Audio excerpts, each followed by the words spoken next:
It's always good to see the Japanese Film Festival, which happens in person each year, and also there's an online Japanese Film Festival happening from June the 5th to June 19th, as well as two streaming dramas from June 19th to July 3rd. And it's my great pleasure to be speaking to Manisay Oudomvilay, who is the festival programmer for the Japanese Film Festival. Manisay, good to talk to you again. Welcome to Movie Metropolis. Hi, Peter. Nice to talk to you again as well. I'm excited to be here again. Great to talk to you. Now, tell me about programming this year's festival, finding the films and so on. Yeah, so this year's festival is the Japanese Film Festival Online 2024. And the way that this festival is programmed is actually quite interesting and a little bit different to how we do our usual physical festival. So the thing is with JFF Online is that it's actually run by the Japan Foundation, which is an organization that is located in Japan. And it's run, this online festival will actually be run in countries all over the world. So um, basically, all the Japan foundations around the world basically contribute to choosing the films that will appear in this program. Uh-huh. Okay, so it's a very much an international film Yeah. festival available free online. So, and also I noticed there are two TV dramas that have been programmed this year, which I found very interesting. Yes, that's correct. So for the first time, this version of JFF is going to include two television series that has, I think, 10 episodes each. And that's just a nice little addition to the 23 films that are also on offer. Okay. Now, before we talk about the films, I know there's 23 films that have been programmed. Yeah. Um, just remind people first of the website, because that's what they need to know to be able to book in to see these films. Yep, that is correct. So, in order to watch the films when the festival starts on June 5th, you can basically head to the website japanesefilmfestival.net. And from there, you'll be able to find all the links to be able to see the full program. And you will also find the links to be able to sign up to the streaming service, which is essential when you're trying to watch them. Yes, and we should reinforce that it's all free.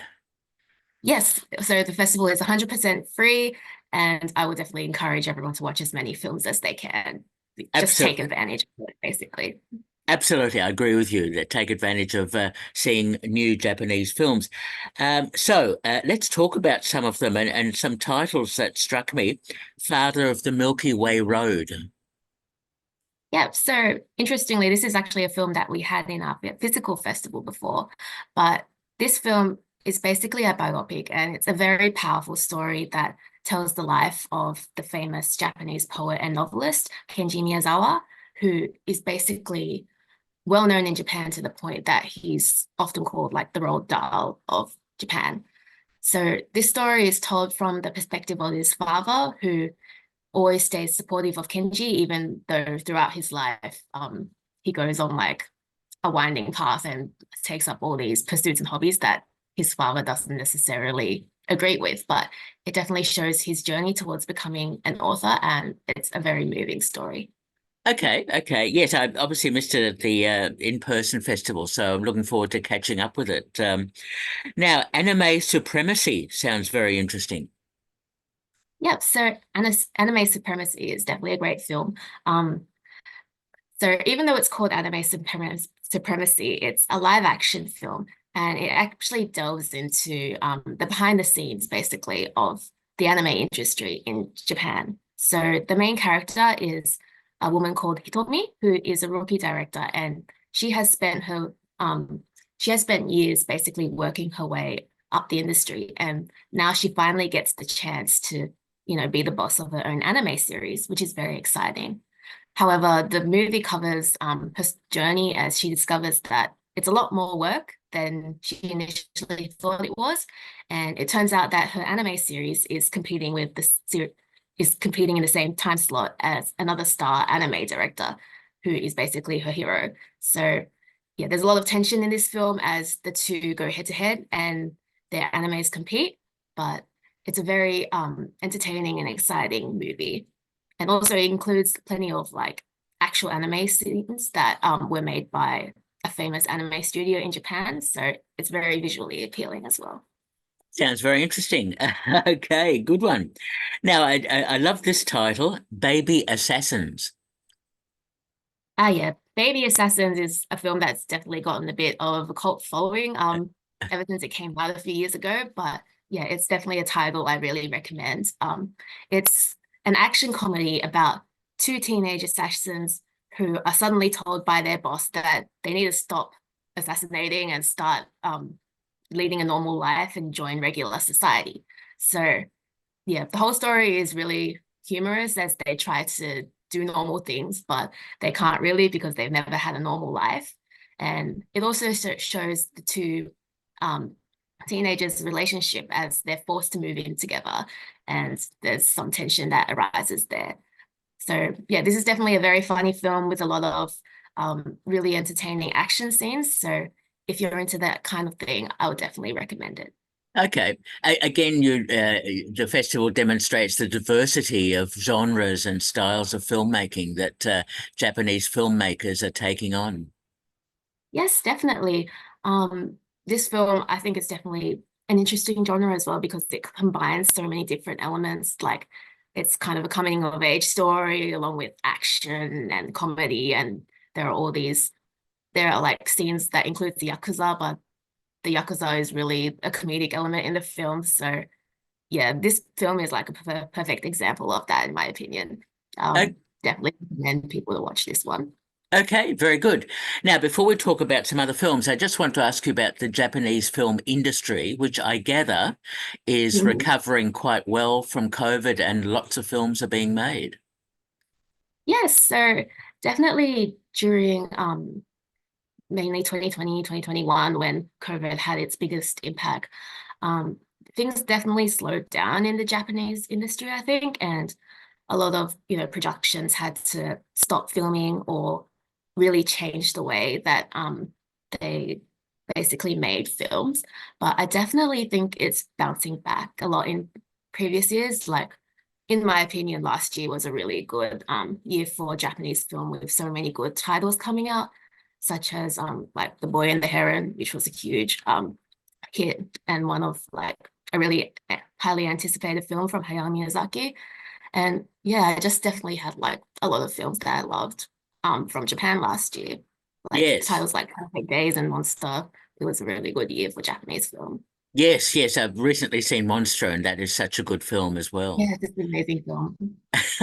Which sort of has a Rashomon sort of approach to filmmaking, I Yeah, thought. yeah. I loved how they incorporated that whole technique and they just included like all these different characters' perspectives, especially the children as Yes, well.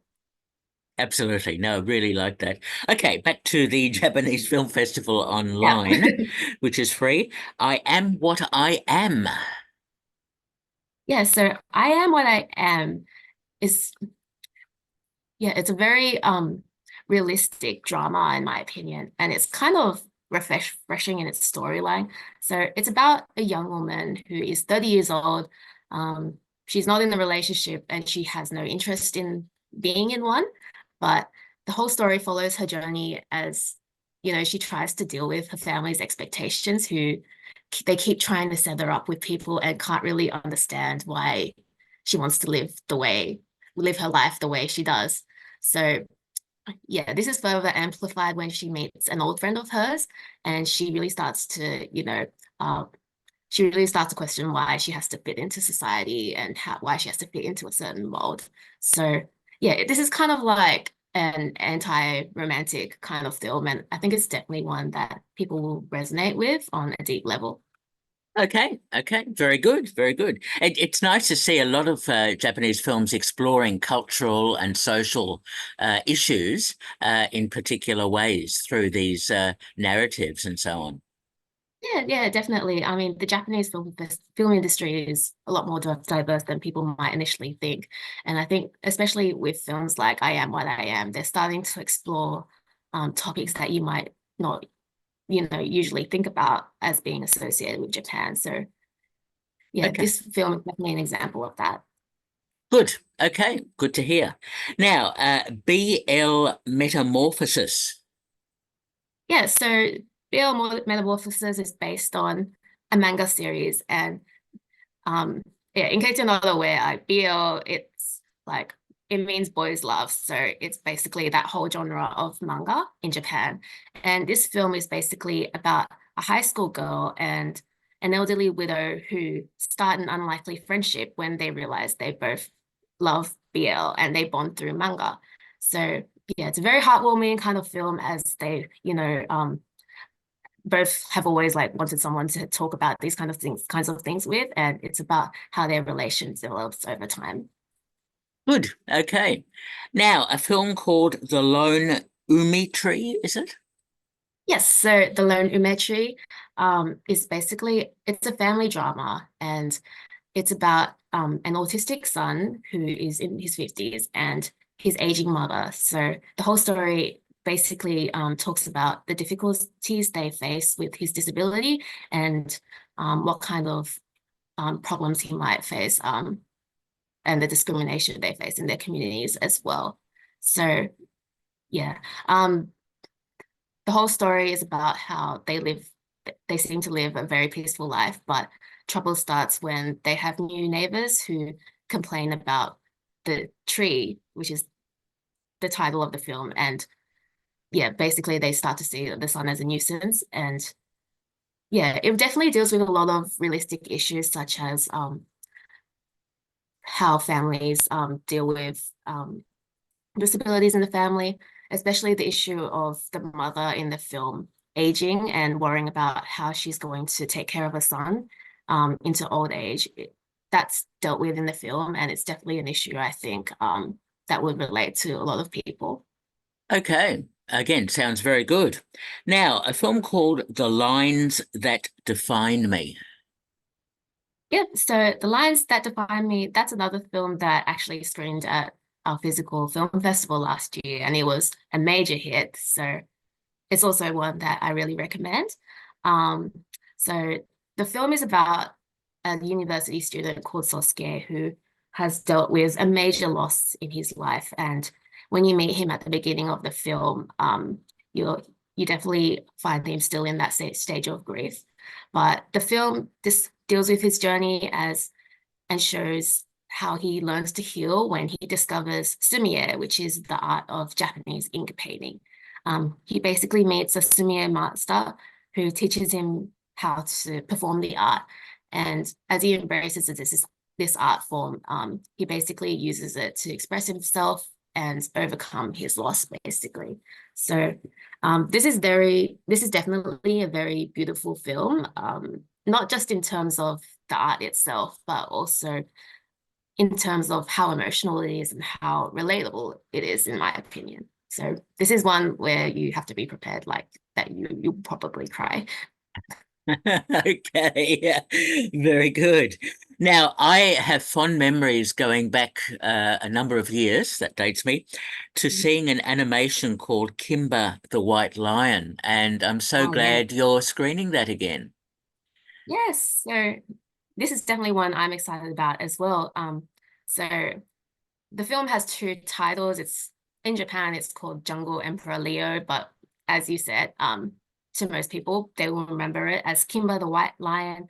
And yeah, this is a classic anime that was released in 1966, and it's about a white lion who basically has to fight to protect the peace of the jungle.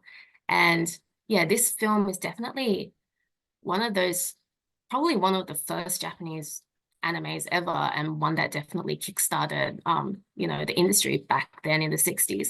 And it's based on the series by Osamu Tezuka, who you may know for creating the series Astro Boy. He has that much influence. So yeah, this is definitely one that anime lovers will adore. I think the kids will also love this film. And yeah, I wouldn't miss this opportunity to watch the film. I think the version that's going to be played at JFF Online is also the 4K remastered version. So yeah, this is a rare opportunity to watch like the original film Oh, in its best form. Like, yes. Oh, it's terrific to see the restoration, 4K restoration. That's yeah, fantastic. yeah, definitely. Yeah, yeah. Excellent. All right. Now, here's another film that sounds like it might be a lot of fun. We're Broke, My Lord. Yes. So Where Broke My Lord? Again, you might recognize the title from JFF last year in Australia. And this film is basically a period drama, and it's about a young fishmonger who is called Koshiro, and all his life he is just all he's wanted to do is be a fishmonger, just like his father. He just wanted to sell salmon. But one day he finds out that he is actually the illegitimate child of a lord who is giving up his domain. So he inherits the entire domain, only to find out that he also inherited a huge debt, and that if he doesn't pay it off, it's going to be like off with his head.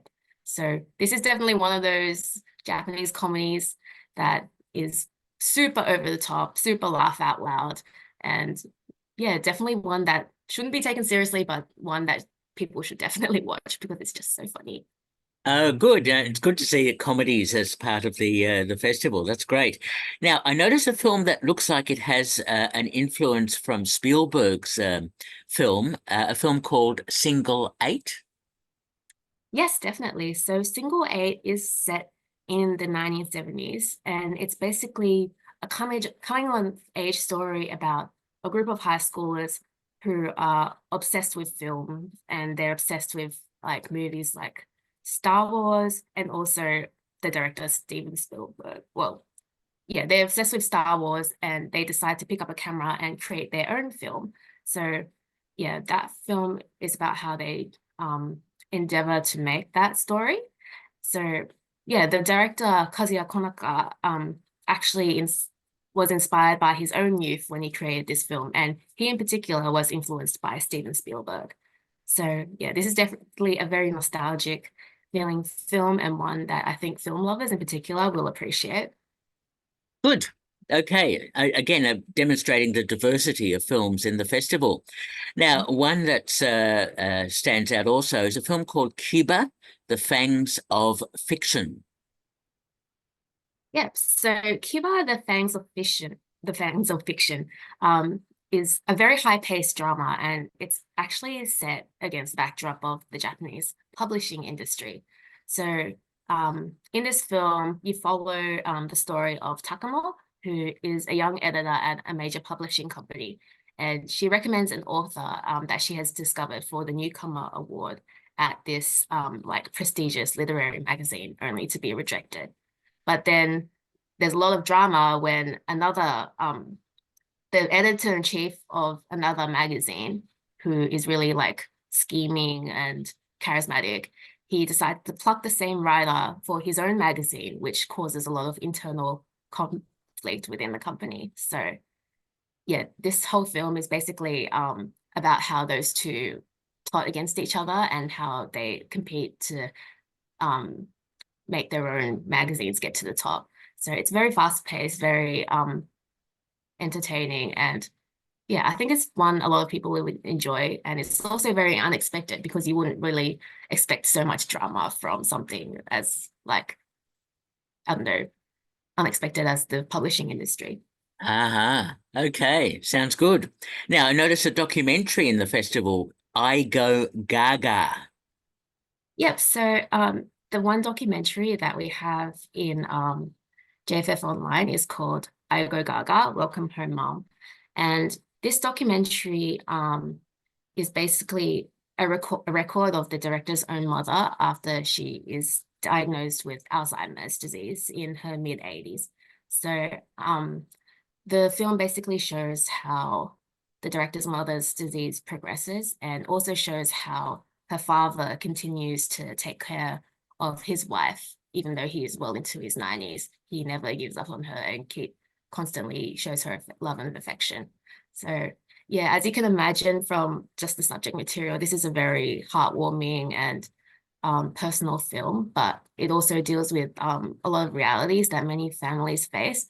And yeah, this one's definitely one that will also like bring a tear to your eye because it's very emotional and probably relatable to a lot of people on a personal level. Okay, good. Again, a number of social issues that are traversed in the festival. Now, the Zen Diary. Yeah, so The Zen Diary is a film that I think a lot of food lovers or just, appreciate lovers of Zen will appreciate, I think.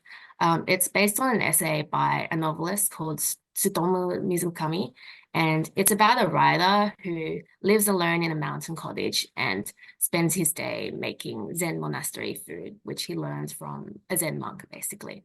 So, yeah, this is a very beautiful film. It's set against the backdrop of nature, and the film takes you through the four seasons in Japan. And yeah, it basically follows the life of this aging writer um, who has a very simple life and like learns to appreciate the small things. And it also follows the story as an editor called Machiko visits him once in a while. And it's one of those films that really makes you question what's important in life and how you should appreciate the simple things. Uh-huh. Okay, very nice. Now, a film called My Broken Marika. Yep. So My Broken Mariko is it's a drama, and I'll have to say this is actually one of my favorite titles in this program. Um, it's a drama that follows the story of a young woman called Tomoyo who finds out that her best friend Mariko has suddenly passed away. So after this happens, she goes on a journey to the seaside carrying Mariko's ashes, and in the process, she kind of reflects on both her own and Mariko's life while she's mourning the loss of her best friend. So yeah, in terms of the film, um, it definitely deals with grief in a very refreshing way, in my opinion, because um, it definitely shows the ugly side of grief as Tomoyo is kind of a character that lashes out, and it shows definitely shows the hardship that go into losing someone that close to you. So yeah, the main character is played by an actress called Nagano May, and the way she acts out this character is really wonderful, and you kind of see her act in a way that you haven't really seen her before in her other films. Okay, very good. Now, a film called School Meals Time Graduation. Yeah, so School Meals Time Graduation is definitely a film everyone would love, and I think it's one that's suitable for kids as well. It's just a hilarious food comedy about this teacher who absolutely loves school lunches. So, in case you're not aware, in Japan, you actually receive your lunch every day, and everyone eats together in the classroom. So, it's like a set menu.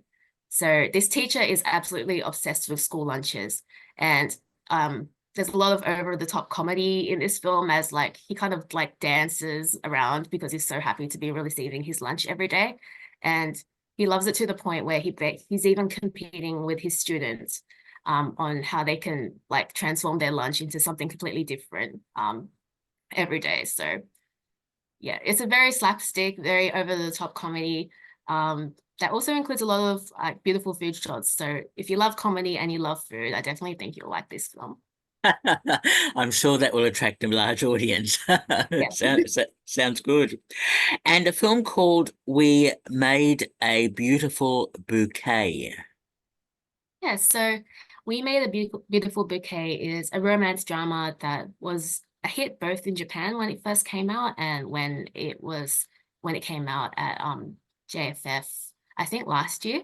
But this romance is kind of a bittersweet one. So it revolves around two 22-year-olds, Mugi and Kinu, who meet by chance when they both miss the last train. And they the story basically shows their relationship over 5 years and how it kind of falls apart as they have to face the realities of society. So, yeah, plenty of people told me that they cried when they watched this film. And yeah, it's definitely that kind of really beautiful, but really bittersweet films that shows the reality of romance, especially in modern day society. Okay, Again, very good. Now, we've covered a fair bit of the festival, plus the two TV Yeah. dramas. Are there any other films that, Manisay, you want to mention? Ooh, there's just so many to choose from. But definitely a film that I think people would adore. Like, there's a film called The Handsome Suit in the JFF online program, and it's a little bit of an old film. It came out in 2008, but again, it's one of those really the over the top, really funny comedies that I think viewers would definitely enjoy in this year's festival. So, in this film, the main character is a man called Takuro who runs an eatery, and he has no confidence with his looks or no luck with the ladies. But his entire life turns around when he gets his hands on the handsome suit, which instantly makes its wearer really attractive. So when this happens to Takuro, he basically goes from a regular guy running an eatery to a really handsome, really suave model, and he takes on the new identity of Onion and goes on to work as a model. So yeah, this comedy is like really ridiculous in concept, but it's also really funny and heartwarming. So I think a lot of people would enjoy that one. Okay, okay. Such a good array of films in this year's Japanese Film Festival online for free. So if people go to JapaneseFilmFestival.net, they can sign up and see any or all of these films, June 5th to June 19th, and the two streaming dramas, June 19th to July 3rd. And Manase, I must ask you, I gather the in-person Japanese Film Festival will be back later this year? Well, yeah, that's still in the works for now, and we're yet to make an announcement about dates and all that. Yeah. But you can assume that it will be coming back this year. But yeah, the Japanese Film Festival online isn't really like a replacement, so we will still be having it in cinemas. Announcement coming soon. Excellent. No, I appreciate that. I just wanted to make sure that we had the in-person event happening later this year. That's great. Yeah, it's kind of great. We can have both. Okay, and Manase, last question. Apart from everything in the Japanese Film Festival online or whatever, have you seen any other films from anywhere that impressed you? Well, actually, this week I watched Challenges, and it's a very, very entertaining film. I did enjoy that one a lot. Okay, fair enough. Yeah, it has a great soundtrack, and yeah, I can see why people enjoyed it. Okay, all right.